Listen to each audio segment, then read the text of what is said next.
حضرت محمد مصطفیٰ صلی اللہ علیہ وآلہ وسلم نے فرمایا، اے علی، مومن تم سے پیار کرے گا اور منافق تم سے دشمنی کرے گا۔ امام علی علیہ السلام کو اللہ نے وہ مقام و مرتبہ عطا کیا تھا کہ لوگ حضرت امام علی کرم اللہ وجہہ سے حسد کیا کرتے تھے۔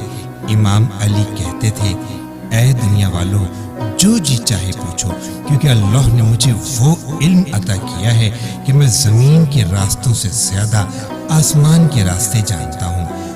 تو کچھ منافقوں نے یہ چاہا کہ کچھ ایسے سوال بنائے جائیں کہ جن کا جواب حضرت علی کرم اللہ وجہ کے پاس نہ ہو، اور امام علی کبھی بھی اپنی نماز قضا نہیں کرتے، اور ایسے طویل جواب ہوں ان کے کہ یا تو امام علی جواب نہ دیں، اور دیں تو ان کی نماز قضا ہو جائے اور ہم امام علی کی توہین کر سکیں۔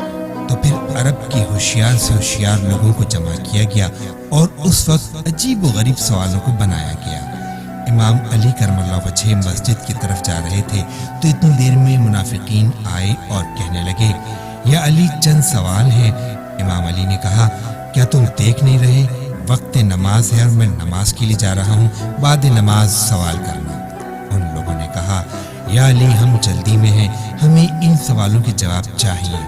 تو امام علی مسجد کی جانب جاتے بھی رہے اور کہا، جو سوال لے کے آئے ہو ان کے جواب چاہتے ہو یا وہ سوال بھی میں خود ہی تمہیں بتا دوں؟ تو وہ لوگ گھبرا کر پوچھنے لگے، یا علی یہ بتائیں کہ کون سے جانور انڈے دیتے ہیں اور کون سے جانور بچے دیتے ہیں؟ امام علی نے مسکرا کے کہا، جن جن جانوروں کے کان اندر ہیں وہ انڈے دیتے ہیں، اور جن کے کان باہر ہیں وہ بچے دیتے ہیں۔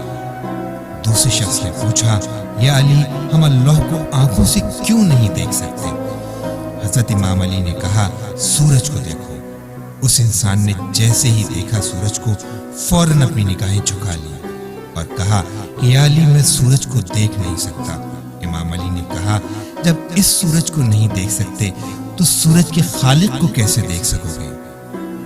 اس کے بعد تیسرے بندے نے پوچھا، یا علی جو پرندے آسمان میں اڑتے ہیں ان میں کون سے حلال ہیں اور کون سے حرام؟ حضرت امام علی کرم اللہ وجہ نے چلتے چلتے کہا، جو پرندے زمین سے اپنی چونچ سے اناج اٹھا کے کھائیں وہ حلال ہیں، اور جو پنجوں سے پکڑ کے کھائیں وہ پرندے حرام ہیں۔